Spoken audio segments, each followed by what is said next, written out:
Hello everybody, Matthew Montoya, Partner Enablement and Training Manager with Constant Contact with another Marketing Minute.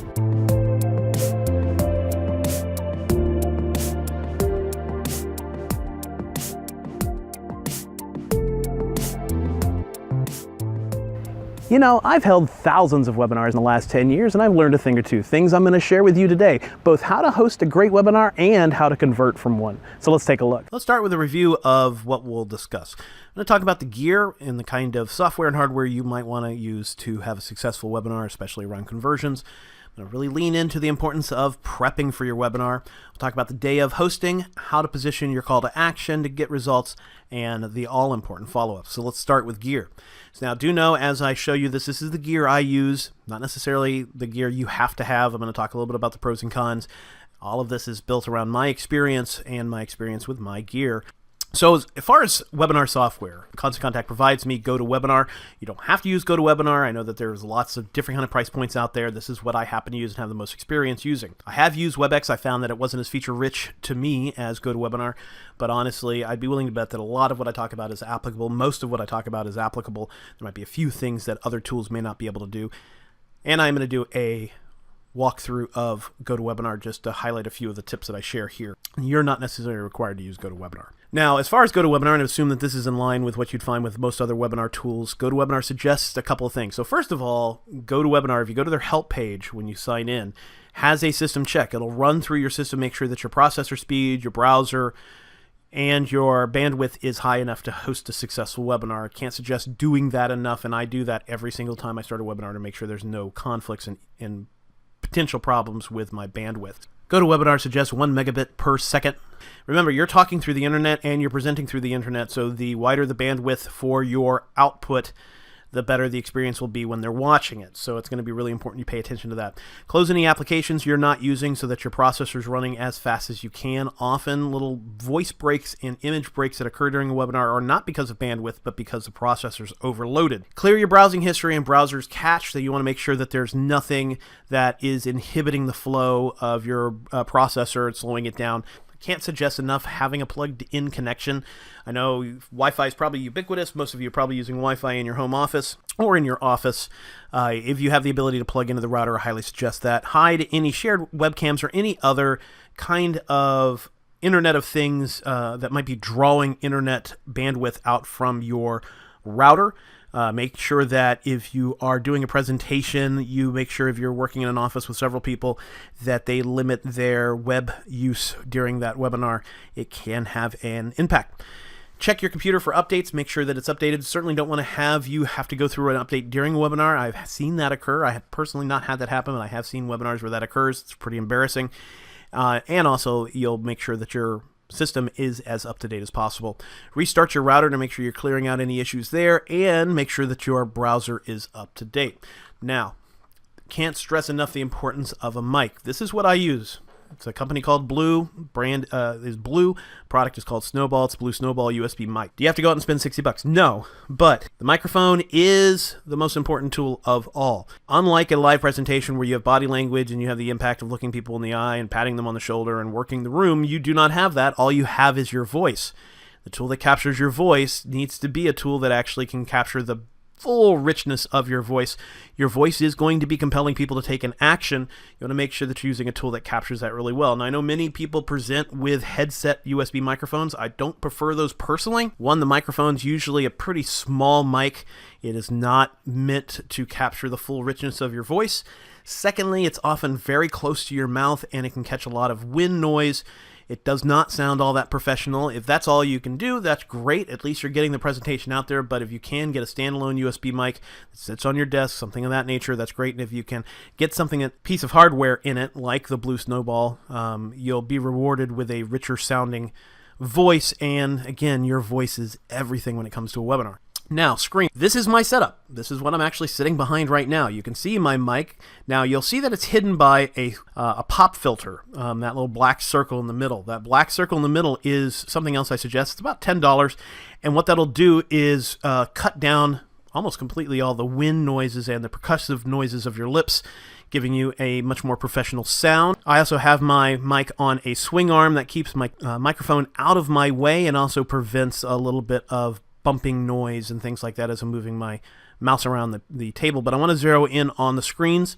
I do run 3 screens during a webinar. The right screen is where I actually share the screen. That's what the audience sees. The middle screen is the laptop screen, and that's what I'm running my PowerPoint from.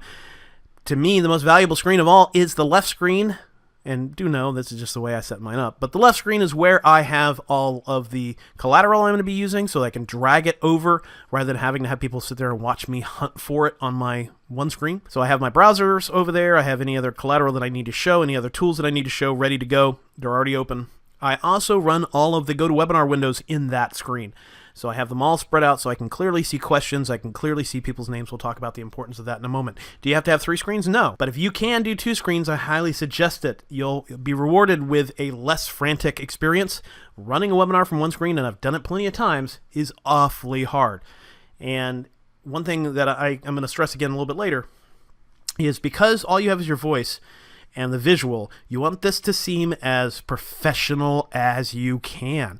You want to put some production value into this, and one way you can have production value in it is not having people sit there and watch you go to your start menu to open up a browser. Is that a deal breaker? No. But having something ready to show them immediately adds a level of professionalism to your presentation, and really it's that voice and what they're seeing on the screen is all that's selling you. You don't have your body language to help you, and body language does convey so much of a potential sell. You really want to make sure that all of your ducks are in a row. At least have 2 screens if you can wing it. 3 screens, not necessary. It's probably a little on the extreme size, but honestly, I would have a hard time hosting the webinars that I do without them. Lastly is a mirror. When I first started doing webinars, I had a mirror on my computer, a little sticky mirror. Those of you that do public speaking, moving to a webinar space can be very daunting, surprisingly daunting. When you find yourself talking to 10, 20, 50, 100 people and you can't see any of them, it becomes pretty weird. We're so used to public speaking.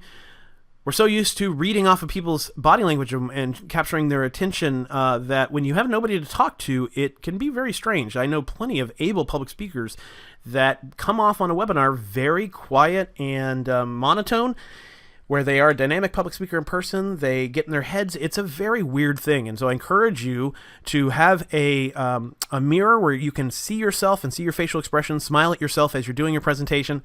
It'll help your presentation. It'll help you get over your nerves and get out of your head. It also helps that I move my arms around as I'm talking, so I try to mimic public speaking as much as I can while I'm sitting still behind a microphone. Obviously, you don't want to wail your arms around too much because you might hit the mic and things like that, but the more you can include some of those dynamic things you might do in front of an audience as far as hand usage, where you look, how you behave, will come across in the webinar. And sometimes you'll even catch me looking beyond my computer as if I was talking to a room full of people, because you actually are, you just can't see them. Cannot stress how important it is to prepare, and especially of all the prep. Practice, practice, practice, practice. Now, I do at least 1 webinar a week. Often I can do 2 or 3, up to 5 webinars a week. You might be surprised that I practice before each and every one of them, even presentations I've given hundreds of times. I run through the deck every single time, and when I do a new presentation, I run through it, and I run through it, and I run through it, and I run through it. I want this to seem seamless. I want to have my analogies ready to go. I generally don't use a script, and I suggest you try not to. When you're reading a script, often you can come across very stilted and monotone and not very personable because all they have is your voice. You want to be as dynamic as you can. So what you can do is practice the script, get the concepts into your mind, the story flow into your mind, and tell the story in your own words. It takes practice. You also want to just practice to make sure you have all the transitions down pat. You want to make sure you practice so you know when you're going to bring in the browser to the screen and all of those little details that will make a much more professional presentation. Practice will also help you get across that kind of stilted presentation mode that you might be in because you're talking to a microphone and not to a live group of people that you can see their eyeballs. Do a few digital runs. So actually start up the webinar software and run through the presentation as if it were live. Do some practice sessions, even watch recordings of practice sessions. You don't want to be hunting for the start broadcast button the moment of the webinar. You don't want to be looking for the poll button. You want to have that all be second nature. Have your assets ready. So if you're going to be showing Constant Contact, have that ready on a second screen. If you're going to be showing some other pieces of software or tools, have those ready off to the side. Nobody wants to sit through a presentation where you're hunting and pecking for some piece of content or some piece of software. The presentation itself is all about your voice and what people are seeing on the screens. Make sure that that seems as professional and seamless as possible. Have your follow-up ready. Make sure that follow-up is queued up and ready to go. We'll talk about that in a segment in just a moment. And show up early. So what I do is I actually open the webinar. I don't start it, but I open the webinar 30 minutes early. That's to capture any early birds. One thing that's very confusing to people is when they sign up for a webinar and they go to it, and if it's not open yet, if the webinar hasn't been opened, then they just see that it's going to occur. There's no indication that the webinar is actually soon to occur, which can be unnerving to people. So what I do is I open the webinar 30 minutes early. I don't start the broadcast, but I actually start the webinar software. At 15 minutes till I actually show my screen. I don't start the broadcast, but I show my screen. I show the title screen of the webinar. I actually have a countdown clock. You can find them at any digital store on the web. I have a countdown clock that's counting down till 2 minutes before the presentation. Now, the reason I do that is I want people to know that the webinar is actually occurring. They're in the right place. It makes them feel less stressed out. They have it up and running. Then they can go grab a cup of coffee. They know that the webinar is going to occur. I have the timer go down to 2 minutes before because at 2 minutes before, I actually do an audio test. And I'll talk a little bit more about that in just a second. So let's talk about hosting. So firstly, call out a few. The reason I host an audio test is twofold. One, I actually want to verify that they can hear me, so I have them raise their hands. But strategically, I also call out their names when they raise their hand, and anybody that hasn't raised their hand, I actually call on them to make sure they can hear me. Now, I'm doing that, one, to verify they can hear me, as I said, but I'm also calling their name out, their first name, letting them know that I'm recognizing that they're here. This is one of the only ways that I can personalize the experience for them, and so I want to call them by name to let them know that I recognize that they are here, that they're a human being, and it snaps their attention. They hear their name, they're going to pay attention, and there is a subconscious piece where they know that I know if they're watching, they know that I know that they're here, and it helps me sell. Get a soft pitch in early. So as soon as you start the presentation, maybe after you do your introduction and your welcome, maybe do a soft pitch. Let them know that the real pitch is coming. So you might say that, Constant Contact is what I'm going to talk about today.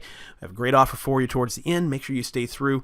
You may not see this kind of offer anywhere else. That's a soft pitch. I'm not actually giving them the details of the offer. I'm just soft pitching the offer. What you want to watch out for is a hard pitch at the beginning. You may lose people before you've even got a chance to sway them.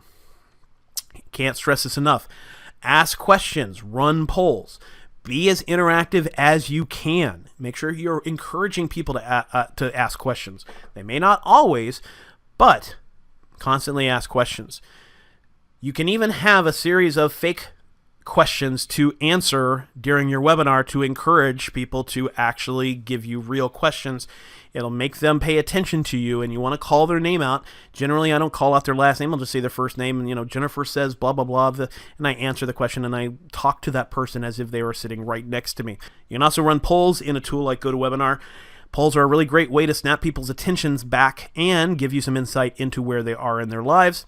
Pay attention to the attention meter. There is an attention meter in GoToWebinar. Pay attention to it. If you see attention waning, that's a great time to ask a question. Adults need constant engagement, and asking questions and running polls can engage your audience, and make sure you use those tools whenever you see attention waning. It's akin to watching a group of folks start to look at their phones or look away as you're talking to them in person and tapping your hand on the lectern or on the table in front of you. It grabs their attention back.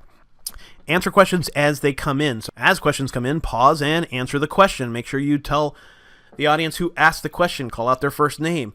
Pay attention to those questions, one, because the question is probably applicable to what you're talking about at the particular moment, and it engages your audience. They know that they can engage you with questions, and it snaps their attention. No one's going to buy from you if they're not paying attention to you. Now, make your pitch, again, harder at the end. Tie it into the training that you did. Hey, you want to know more about XYZ? I've got a great offer for you. And give them the parameters of the offer. Carry through with your follow-up. So make sure that you have follow-up queued up, and make sure you tell your audience when they can expect that follow-up. Make sure you get that follow-up out right away, and make sure, obviously, you include your call to action in the follow-up as well. As far as the call to action goes, try using documents. So GoToWebinar allows you to host PDFs and actually share those PDFs out with your audience. So make sure you include your offer in those PDF documents so that they have not only your voice, not only what they're seeing on the slide, not only what they're seeing in the chat window, but also a hard copy that they can actually save to their desktop and take whatever next action you're asking them to take.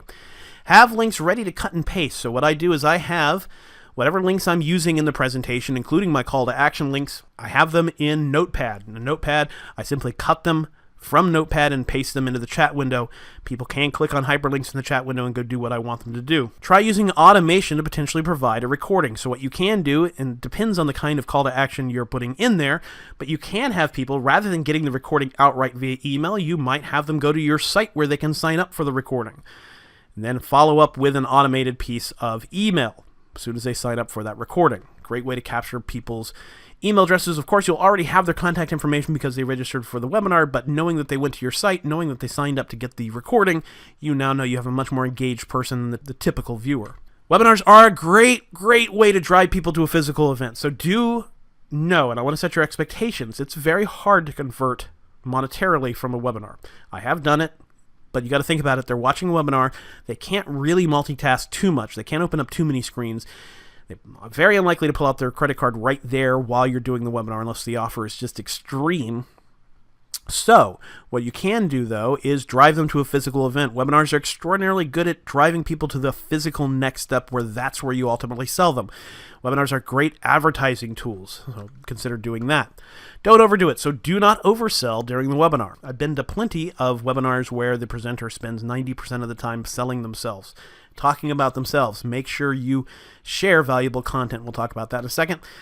Pay attention to special offers from Constant Contact. Often we offer discounts, quarterly discounts, special kinds of campaigns. Pay attention to those and use those, leverage those in your webinar call to action, and make sure to bring value. The funny thing is most webinars are free, but people do have expectations that they're going to learn something. They're not going to just sit there and hear a sales pitch the whole time. Make sure you're bringing the A game and give some great content. For those of you that are certified solution providers, you can use Constant Contact certified content in your webinar presentations. If you're not a certified solution provider, do know that part of becoming certified is we will give you content that you can give live in person, but you can also give via webinar, and they are fully scripted and ready to go so that you can practice it, memorize it, and give it in a webinar. Just make sure you bring that value no matter what kind of presentation you have.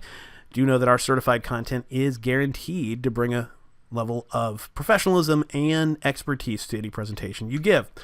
Follow-up is critical. Get it out fast. The expectation is people are going to receive something from you pretty immediately. As soon as that recording is processed, get that link into your follow-up email and get that email out as quickly as you can. You're only going to be top of mind shortly after the webinar, certainly going to be top of mind during the webinar, but you only have their attention for a little while after the webinar. Get that follow-up out while they're still thinking about you. Have that offer, have that next step in that email, and get it out as quickly as you can. Make sure you have next steps listed in that follow-up. If they're supposed to come to an event, if they're supposed to call you on the phone, whatever it is, make sure it's clearly listed so that they know what they're supposed to do.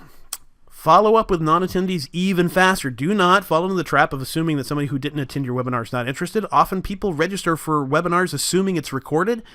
Because of their busy lives, they know they're not going to be there, but they know that they plan to watch the recording once it's provided. Those people may be just as engaged, just as interested in what you're saying, and just as likely to do any follow-up as somebody that attended. Don't cast those people away. There may be money in them. Consider taking the video recording of your webinar and cutting it into smaller pieces and sharing those smaller pieces across the internet. Basically, a webinar is a great way to create content. It's a pretty easy way to create content. Cut up that content and share it out and force people to go to your site to watch the rest or register to watch the rest. If you can, set up your next webinar during this webinar. So basically, promote your next webinar during this webinar. Consider doing webinars as a series. If you're a certified solution provider and you're using Constant Contact certified content, you don't have to give it all in one session. You can cut it up into smaller pieces and give it across time. Promote that next webinar during this webinar if you have the ability to do that. Make sure email marketing best practices follow those clicks. So make sure you're paying attention to people that are registering for multiple webinars. Make sure you're paying attention to people that do watch that recording.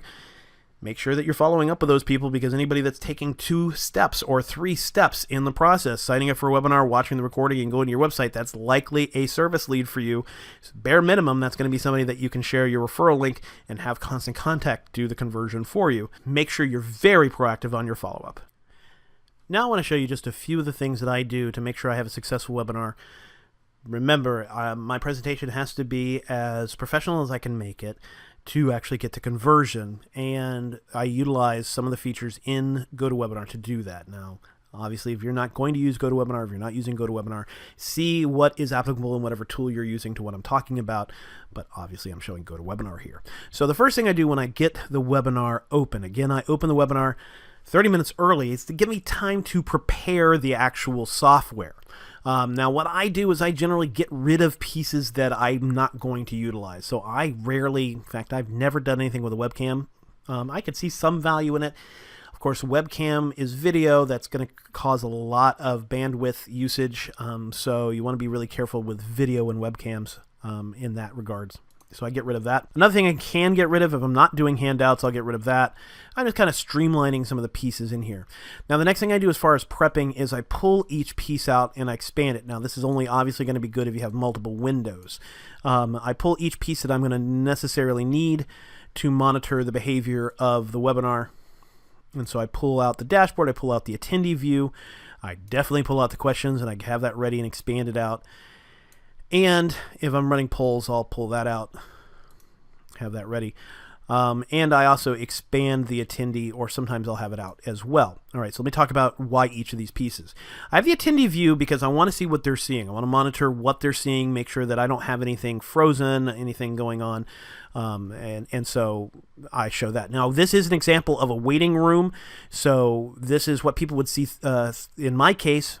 At 30 minutes till, they'd see this. At 15 minutes till, I would go here to show screen, and I would select the screen that I want to share, and then they would see the title slide of the presentation. They'd see my countdown clock and go to showing them whatever. I'm not going to run that now. It'd cause too much constraints on my software here. Next thing I would do is pull out the questions. That seems pretty obvious. I want to make sure I'm monitoring as those questions come in, and having it nice and big allows me to monitor that. The attendees this is going to be where I see that they raise their hand. So there's a little hand icon in the attendee window, and they can actually click on that hand icon and raise their hand, and this is how I'm going to know that they can hear me, and then I can also see their names and see that they're engaged. Now, this little icon right here will tell me when a specific person isn't paying attention. So if I start to see a lot of people not paying attention, I can throw a question at them, call them out, not like a mean way, but perhaps give them as a suggestion or something like that. Just make sure you're monitoring that. This will give me an idea of the overall attentiveness of the group. If I start to see that dip below about 70%, I'm definitely going to turn around and ask a question. You can't sell anything to people if they're not paying attention. Polls, I have this broken out only because it's really easy for me to manage the poll when it's broken out in a window like this. I also have the chat down like this. Very few people chat to me during a webinar, but I have that just in case somebody does. And then the handouts, you can upload handouts either when you're setting up your webinar, or you can upload them right before your webinar in this window. But basically what that's going to be is PDFs that then people can see the moment that the webinar is launched. And so that's a great way to share your call to action, your sell, in a PDF document that they can actually have a hard copy of during the presentation. I also have my audio window constantly opened up here just to make sure that my audio is coming through nice and clear. I usually run a sound check before my webinar begins just to make sure that everything is on the up and up and looking good. And that is the breakout of how I break things out in my window. Now, if you're not familiar with webinars, once you hit start broadcast, everybody can see and hear you. But you don't have to have the broadcast running for people to see you. Again, you can just show a screen. They will not be able to see you, but they will be able to see a screen. That's a great way of having people view something before the webinar.